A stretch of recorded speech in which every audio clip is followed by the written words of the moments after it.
Detik-detik sebelum pengacara Alvin Lim meninggal dunia, kondisi lemas saat dibangunkan istri. Pengacara Alvin Lim meninggal dunia, Minggu tanggal 5 Januari tahun 2025, sekira pukul 12 waktu Indonesia Barat. Diketahui Alvin Lim terkulai lemas di tempat tidur saat dibangunkan istrinya. Humas sekaligus orang terdekat Alvin Lim, putra Hendra Giri harusnya almarhum meresmikan kantor baru di Surabaya, Jawa Timur pada Senin tanggal 6 Januari tahun 2025 besok.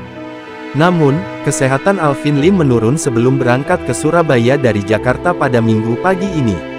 Pagi tadi, rencananya Ko Alvin berangkat dengan pesawat pukul 8.45 waktu Indonesia Barat dari Jakarta ke Surabaya. Tapi, waktu dibangunkan istrinya, dia masih lemas di tempat tidur, ucapnya.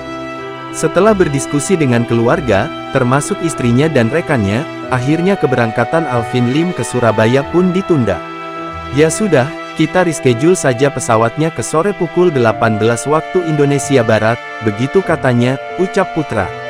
Namun, sayangnya, Alvin Lim dinyatakan meninggal dunia pada pukul 12 waktu Indonesia Barat siang.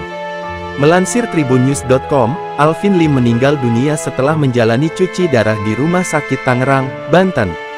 Memang selama ini Alvin Lim memiliki riwayat penyakit gagal ginjal dan rutin menjalani cuci darah. Semasa hidup Alvin Lim dikenal sebagai pengacara yang berani mengungkapkan kasus-kasus sensitif yang sering menjadi sorotan publik.